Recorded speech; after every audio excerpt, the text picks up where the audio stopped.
Hello and welcome to this week's Weekly Wind-Up with me, Alison Munro. On this week's show we have two topics plus our weekly roundup of local news. My guests this week are Professor Colin Bamford from the University of Huddersfield and Kyle Warwick, resident host on KLTV. Today we will be looking at the state of the roads in Kirklees and Jeremy Corbyn, leader of the Labour Party. So our first topic today is about the road conditions in Kirklees. And I'm sure some of you can't fail to notice the terrible conditions of some of our roads. Kirklees Council seems to be focusing its highway budget on A roads and local key distributor BC roads. Unclassified roads will be listed for repairs if they are considered a priority. Kirklees Cabinet members, however, have delegated the decision on which unclassified roads should be repaired to council officers, according to a report in the Examiner recently. This means that it seems no roads in the Colne Valley will be repaired for the next 20 years. Before we hear from Professor Bamford, let's see what the people of Huddersfield think about the state of our roads. I think that the state of the roads in Kirklees are very, very poor, especially considering that obviously I drive and I pay road tax. That's something that I have to do, but I've not seen any kind of road repairs in my area lately. There's a lot of potholes. Obviously that's damaging my car, but yeah, I don't have a choice to opt in or out of making that payment, so I'm quite frustrated about it really. Some of them are fine, and the ones where I live going up towards Meltham, not too good. Right. They need repairing. And I've been living up in Meltham for about 5.5 years now, and I've been there ever since I've lived there. There's a lot of accidents happening there. A couple of people have died last year. Right. So the roads need fixing. From what I've seen, they're not too hot, and they definitely need sorting out, as it were. They seem fine to me. I'm not a driver myself, but when I'm on the bus they seem okay. I'm a car driver and they are actually shocking. Lots of potholes and there seems to be a lot of disrepair for a number of years now.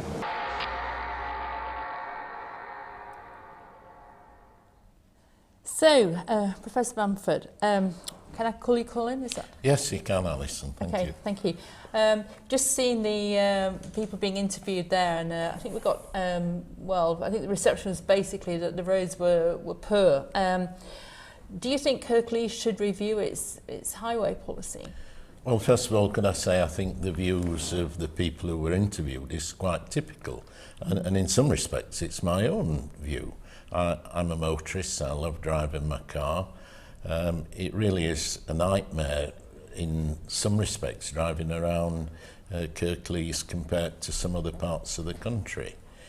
To be fair though, there isn't an awful lot Kirklees can do because central government funding has been reduced to such an extent that Kirklees is in an almost invidious position whereby it has to maintain the road network as best it can with a very, very limited budget.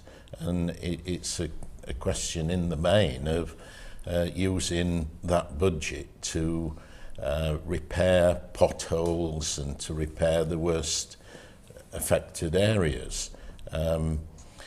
Where people do live off the main road system, then it would seem quite logical that those parts of Kirklees are the ones that are least likely to get funding. Yeah. So if this reduction of the highways budget, it's going to be consistently reduced over the next few years, what's going to happen? What's going to happen to our roads eventually? Well, I think the only thing I can say is help. It won't get any better. And it's almost like trying to stop a tsunami, if you like. The problem's not going to get any better. It's going to get worse in the light of cutbacks, and we know from what we see in the Examiner that the cutbacks are affecting not just roads, but they're affecting the whole range of services that the authority has to offer. Yeah. One thing I would like to say, though, is Kirklees does not have responsibility for the main, certainly for the M62 and for the major trunk routes. These are the responsibility of central government through the Highways Agency. Right. Okay.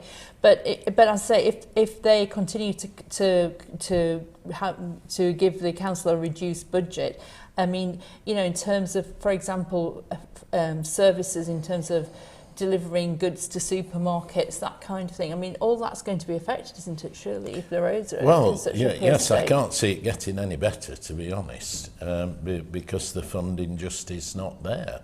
And let's face it, there are other priorities as well as people who are using the roads. Yes.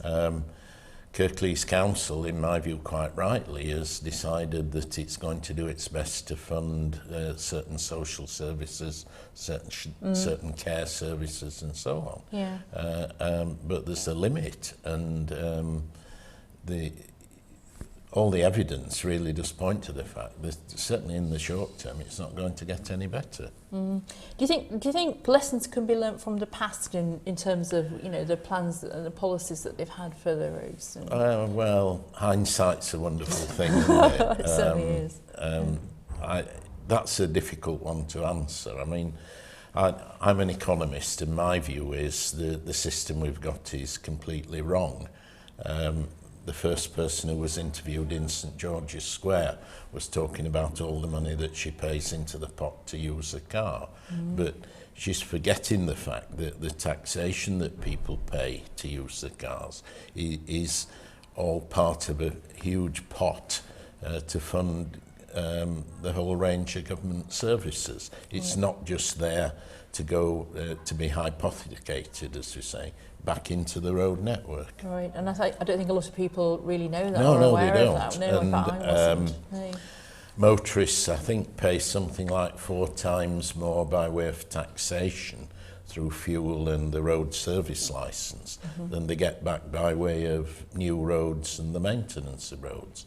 But of course that taxation goes into the exchequer and is used to fund the things like defence, subsidies to other, the NHS of course, and subsidies to other forms of transport. It's not just a simple question, you pay your money and you hope you get it back by way of new roads and the maintenance of existing roads. I mean, do you think, do you think it would be a good idea if the government could have done something in terms of public transport? Would that help alleviate some of the problems that we're seeing on our roads in terms of, well, I guess congestion, and because that's all wear and tear on the roads? Perhaps, Kyle, would you like to? Well, as a frequent user of local public transport, I think there's enough problems with public transport without kind of clubbing them in with the problems that we already have with those roads. One thing that I mean, having recently visited very rural south of England, I was astounded by the quality of the roads that there are. I was in Cornwall, and some of their, what you would call country roads, are in a far better state than Manchester Road, for instance. Right. So I don't know how that works out, but my understanding is as well that there's a lot of funding that could be gained that we're not really getting access to because of various different parts of the region not being able to sort themselves out in terms of the Leeds City region. Certainly in terms of how we control our budget, and then wanting to the central government wanting us to come together with Leeds and different areas of Yorkshire to create a mayor to oversee it, and then they will release other funding and ability to control his own budgets better. And I think there's lots of services that are kind of suffering because of disagreements that aren't necessarily to do with solely Kirklees. Do you know anything about in part you're right, but that's a longer term phenomena. Yeah. It's a long time since I've been to Cornwall, but you've got to remember the volume of traffic there is nothing like the volume of traffic that we have here in West Yorkshire and Kirklees in particular. And of course the other problem we've got is the bad weather in winter, which necessitates salt and grit being used on the road. And that doesn't do an awful lot of good to the road surface, particularly if it's beginning to break up. I'm pleased that you do use public transport. I do. I use the train whenever I can. I occasionally use the bus. I think one of the worst things we ever did, though, was to deregulate and privatise local transport. Absolutely. Again, hindsight's a wonderful thing here. But we've handed over what is one of the possible alternatives to try and get people out of the cars and to improve accessibility and improve the viability of town centres like Huddersfield.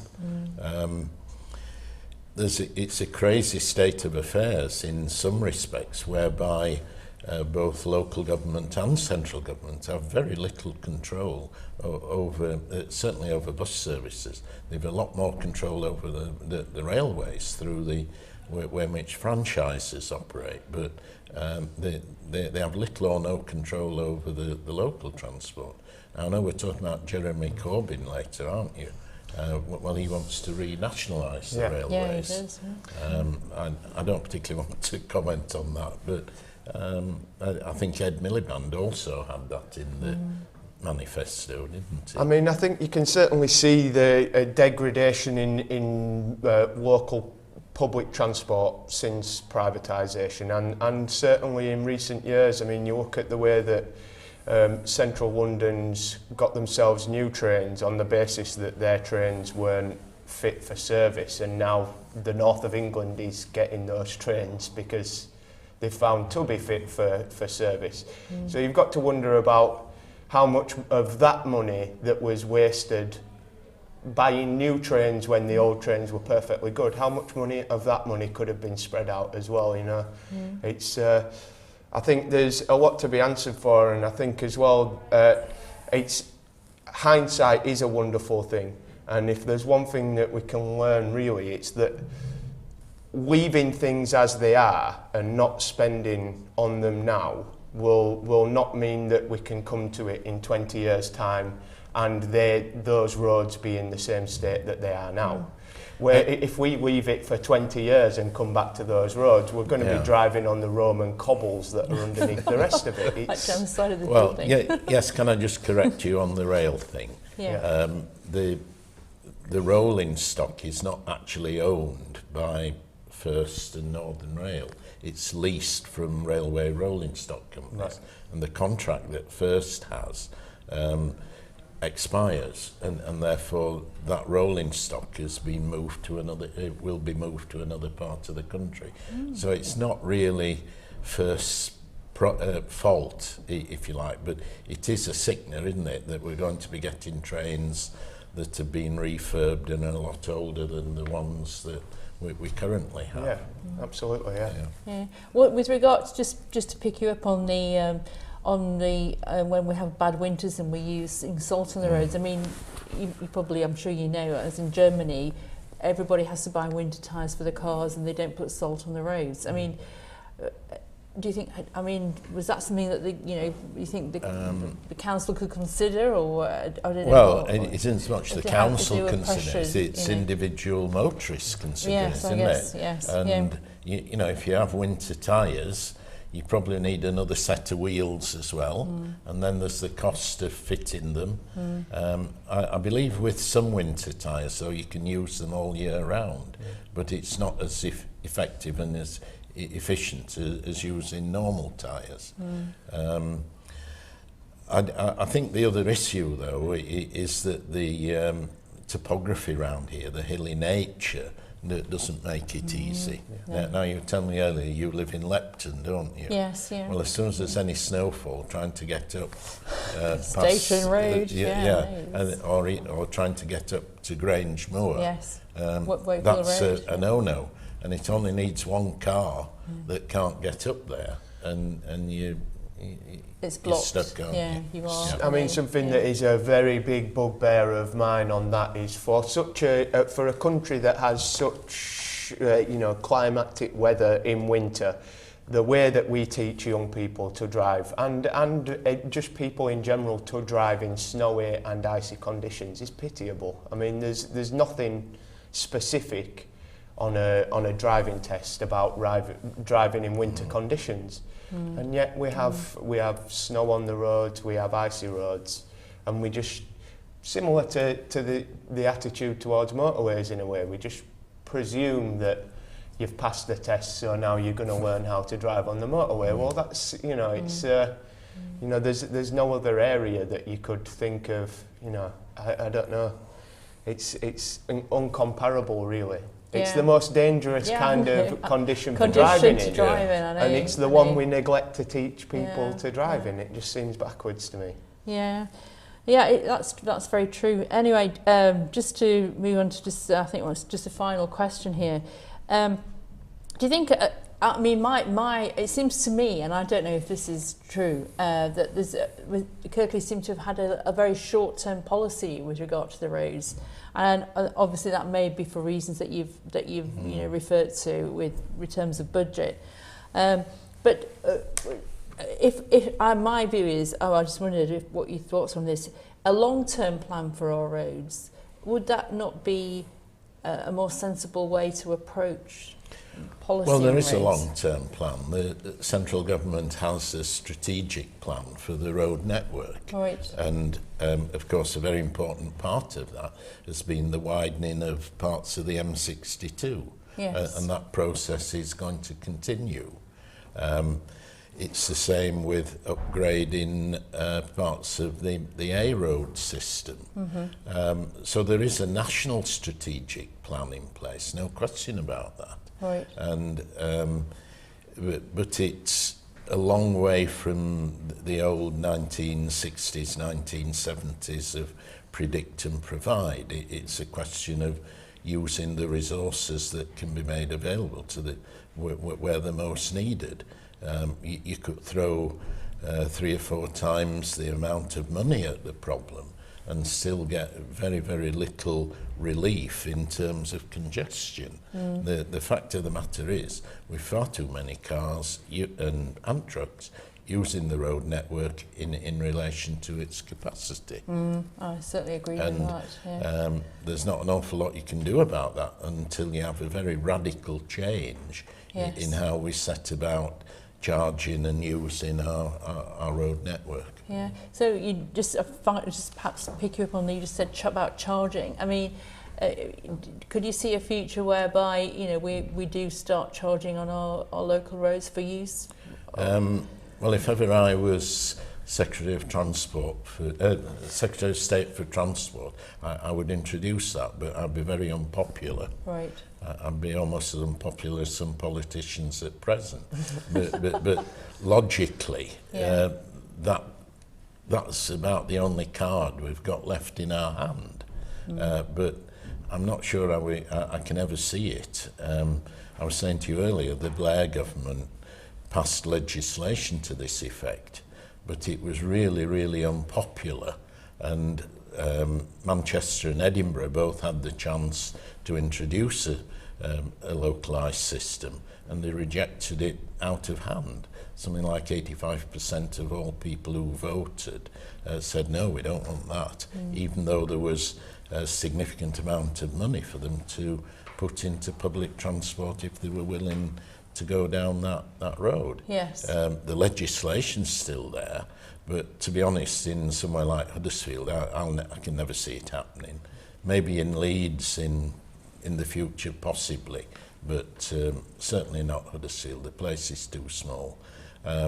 One of the things that we ought to look at, and I know the council have looked at this in the past, is whether or not we should have a park and ride system. But just where people can park is the big issue.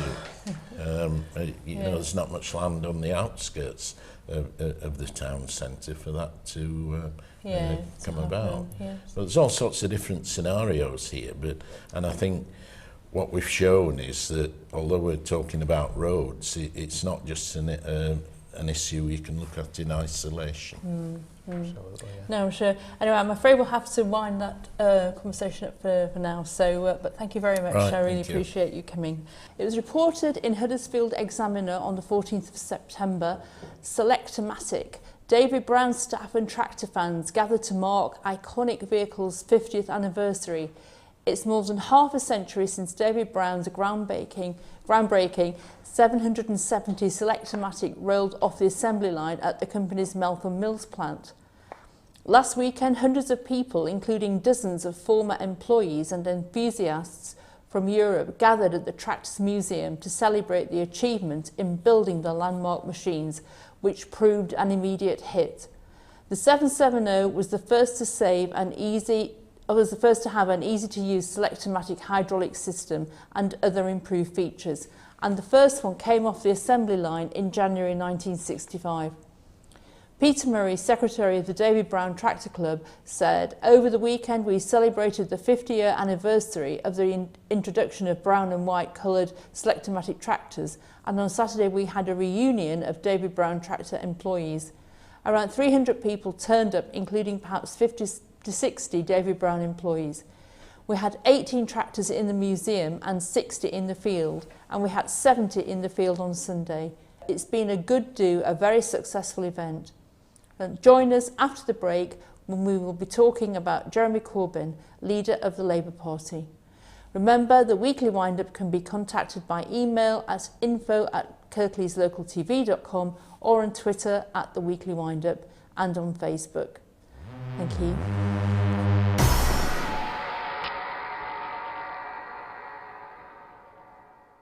However large or small your business, attracting new customers requires dedication and a lot of patience. Just like fishing, but you also need the right gear. Rods, reels, lines, hooks, sinkers, lures, tackle box, tackle bag, net, bait, gas gloves, clothes, pocket knife, lunch. Or you could simply advertise with KLTV. Online, grow your business and your clientele. KLTV, your vision made reality.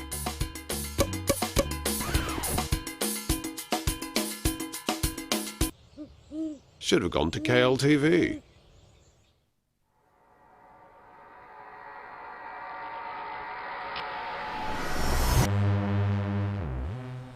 Welcome back, but before we talk about Jeremy Corbyn, we have some more news from Kirklees News. Huddersfield Examiner, the 15th of September. Demolition plans for former Huddersfield Sports Centre site. A huge swathe of land in Huddersfield is to be flattened next spring. Kirklees councillors on the Cabinet will be asked next week to approve plans to demolish the old Huddersfield Sports Centre and other buildings, which would have been part of a redevelopment by Tesco. The Southgate site, which also includes 2 vacant tower blocks of flats named after 2 great Huddersfield sports stars, swimmer Anita Lonsborough and athlete Derek Ibbotson. A former car park and 7 former commercial buildings is now back in the control of the council following negotiations with Tesco.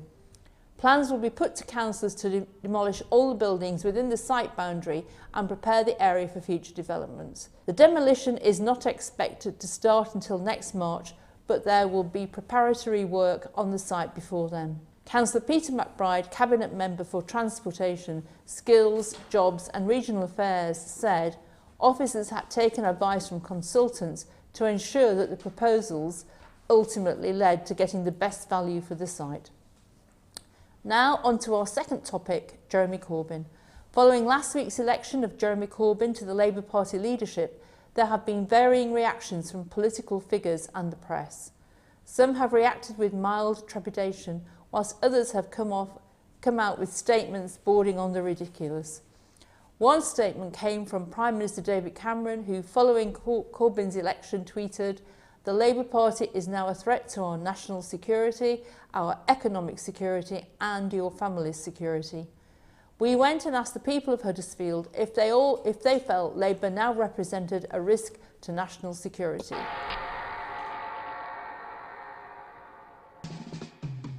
I don't think he will be. When he was first nominated and I watched the Andrew Marr show, it was quite central. And as he got more and more popular, he became more and more left-wing, saying what he wants. But already he is backtracking about joining Europe, singing the national anthem, and I think it will have pressure on him not to do these things and not to go against national security. None at all. It's all propaganda. Absolutely. And Corbyn's the best thing to happen to British politics. He's absolutely marvellous. He's a really decent man, and all they try and do is scaremonger. He's no threat to anybody's security. In fact, for the people in poverty, he's a welcome saviour. He's from a different era, certainly, and he has some different ideas, but I think at the moment that's what we need to a certain extent. We need someone to be a bit more radical and to get involved a bit more, which I get the impression Jeremy Corbyn might do, so I like him. I don't think he's a threat to national security. I think it's a big risk, but also I think it's a big risk for other things other than that. Yeah. Including the Labour Party. Yeah. I think by choosing him and nominating him and choosing him, I think Labour Party's got a death wish. He's a nice enough guy, nothing against him. So was Ed Miliband, but he's not a leader. Well, I am a member of the Labour Party, and I don't feel that he poses any risk whatsoever to national security at all. I just think it's a lot of media hype, and the media, I believe, want people to feel that, but I personally don't think that he is.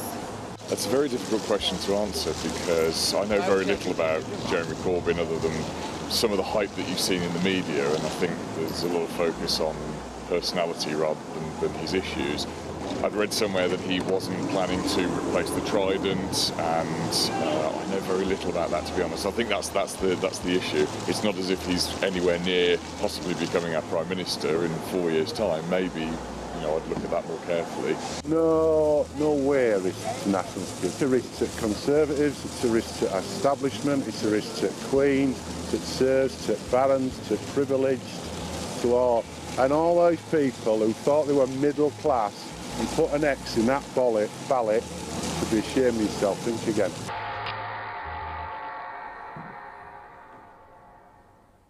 So, Kyle, how do you feel about Mr Corbyn's election? I mean, really, on a basic level, I think for the past 20 years we haven't had an opposition party. We've had the same old coming out of Westminster, and I think the bare minimum that Corbyn represents is a opposition to the current standard of politics, really. You've seen it from really Blair getting elected, and then the Cameron coming in afterwards, and the Conservatives coming in, the same policies, and you would have seen the same with Ed Miliband as well. Was he elected, it would have been Thatcher-like, basically, is the way that it works with them. And there's a lot that the press can make out of Jeremy Corbyn. Mm-hmm. It's quite easy for the press to go out and take singular statements and shave the beginning and the end off it and put it out there and say he's radical, he's this, he's that, and all it is the political elite and the media elite that are associated with those people running scared, really. Yeah. I think is what we're seeing. Well, I think, do you not think that the media like to stir things a bit sometimes as well?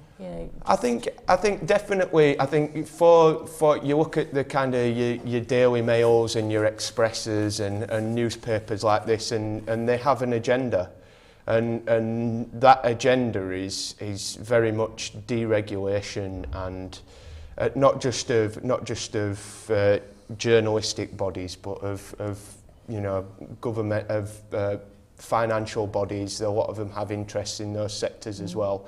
And the Conservative Party, and to an extent the Labour Party under Blair, were very much in the pockets of central bankers and to a big extent the media, because the media and Murdoch sway opinion around election time, massively sway opinion around election time. And it's to have those people on your side and to keep those people happy is very beneficial for you getting elected.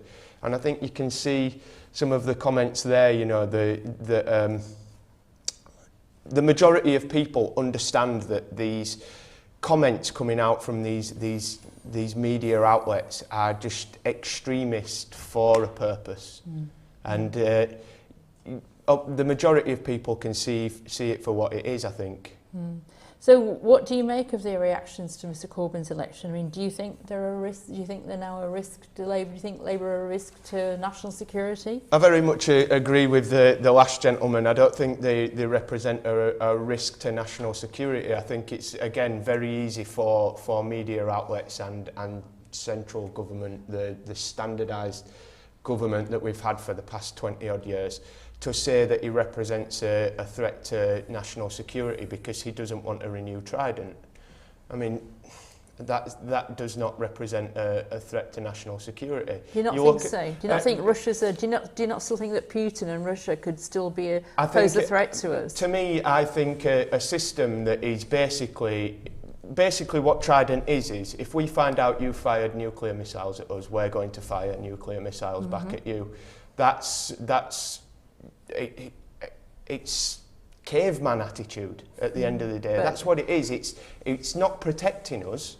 If somebody else wants to launch a nuclear missile against us, Trident will not stop that nuclear missile. End of. All it is but the threat of it us threatening them back. There is that there, but it's not progressive.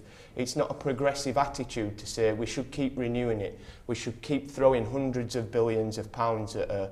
We should be putting more effort into making the world a safer place. And one thing that David Cameron definitely does not do is make the world a safer place. Right, so, I mean, Colin, have you got any comments you'd like to make in relation to this? Well, I think my first comment is I wish I'd have had a couple of quid on him to be Labour leader when it was 500 to 1. Absolutely. Having said that, though, I really was disappointed at his appearance at the Battle of Britain commemoration.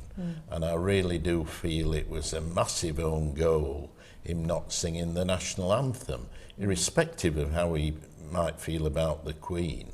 That event was nothing to do really with the Queen. It was celebrating the loss of life of thousands of people who helped save this country. That's I mean, right. I would counter that by saying that the God Save the Queen is not the national anthem of this country.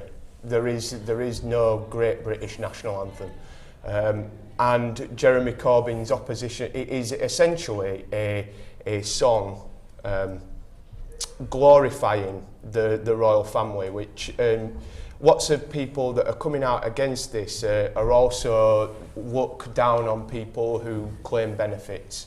And at the end of the day, the royal family are state benefits. You know, they take mass amount of money out of the states, and people are defending, on the one hand, having a go at people for taking benefits, but on the other hand, defending the royal family. I think. I don't agree with you there. No, I'm afraid there was a report in the media, wasn't there, a few weeks ago, which was about the net benefit that the royal family bring in terms of tourism, in terms of other ways in which they enhance not just the cultural identity and the political identity, but the perception that people have of Britain and Britishness. So I disagree. I would certainly agree. I would certainly agree with you that there's more to it than just what they're taking out, and the effect that they have on the economy can be seen outside of that. I feel like maybe, you know, you can't attack a man's integrity for upholding his values at the end of the day. You know, I would be more disappointed with him for going there and doing something that is against his values. They're totally against his values. That national anthem has nothing to do with the people that died in the Battle of Britain. Has nothing to do with them. Well, I mean, I don't know if you think. I mean, it brings into it brings up all kinds of like things like values and also, I mean, like Corbyn's values, he stated on the way to the Battle of Britain that he admired the people that took part in the Battle of Britain. He had mass respect for the people that died in the Second World War. Those people that died fighting for this country, I mean, certainly they will have had a greater sense of patriotism towards the royal family, but Jeremy Corbyn does not have that patriotism to the royal family. That does not mean he has a lack of respect for the people that died in the Battle of Britain. At the same time, if he's a kind of a major political figure and he wants people to follow him and like him and support him, isn't he sending out a very strong message to people by doing what he's doing? I would disagree with a strong message. I think it's this style over substance. And I look at somebody like Corbyn, his clothing was shabby. He was slouched a bit. He didn't sing the national anthem. We have an arms fair going on in London starting this week, which has 19 countries that have been invited to it by our government, and those 19 countries have child soldiers. So what are you more annoyed about? Are you more annoyed about somebody not singing the national anthem at a Battle of Britain thing? Or are you bothered about our Prime Minister defying UN convention to sell weapons to countries that have child soldiers? What's more important? But it's not more important because, again, this media establishment that is very much with the Conservative Party skims over the arms fair that's going on in London from this week and decides to nail Corbyn for his appearance. It's style over substance, and that is British politics to a T. Yeah, but do you not agree that there is a real danger that Corbyn is not or Corbyn's Labour Party is not electable? Now, Alison told me beforehand that she is a Liberal Democrat. Now, the Liberal Democrats were destroyed by the media, weren't they? Yeah. Absolutely. Completely. Now, if Labour are ever going to win another election, they're going to have to appeal to a much wider range of people than those who just support Jeremy Corbyn at the present time. I would definitely agree with that. I would definitely agree with that kind of almost lack of electability.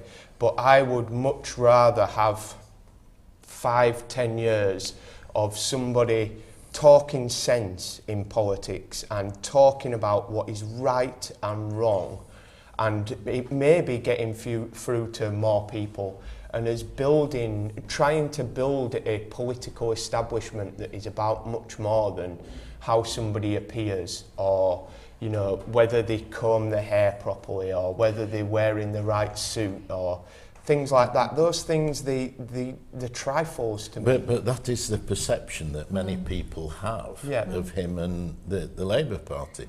And come on, let's face it, here in the north of England, we have been let down by the Conservative government. Massively, yeah. If you look at this Northern Powerhouse thing, which was a great thing before the election, what's happened to it? Yeah. We've been let down with the electrification of the railways. George Osborne mentioned HS3. Yeah. Well, there's more chance of Town winning the European Cup this season than there is of that happening. Yeah. Exactly. And yet, I think it's important we have a creditable opposition. Yeah. And there are a lot of very good people, as I understand it, who are in the Labour Party who could have given that alternative and not just left it to what might seem to be a very extreme set of political people. And I mean, the Shadow Chancellor frightens me with some of the things he's saying, and maybe he's not the only one. But we shall have to see. Yeah. Anyway, I'm afraid we're going to have to wind up actually now. So thank you very much anyway. Yeah. I'd just like to finish with a story that was reported in Huddersfield Examiner on the 15th of September. Thornley Tyres bus shelter decked out with chairs, table and even a hat stand. Everything stops for tea, or at least it does in Thornley Tyres. The ladies of the village's Women's Institute are marking the centenary of the movement by offering a friendly cuppa to anyone passing the village bus shelter.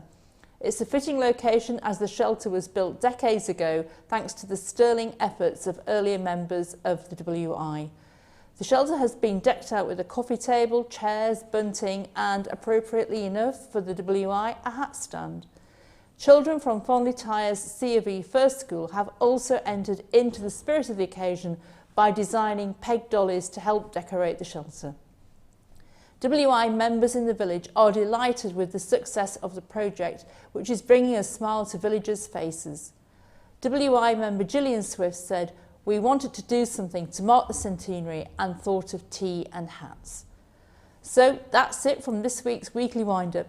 I want to thank my guests for joining me here. Thank you to Colin. Thanks very much. Thank you to Carl. Thanks. And please remember, the Weekly Wind-Up can be contacted by email at info@kirkleeslocaltv.com or on Twitter at the Weekly Wind-Up. And we can also be found on Facebook. Thank you very much. Goodbye.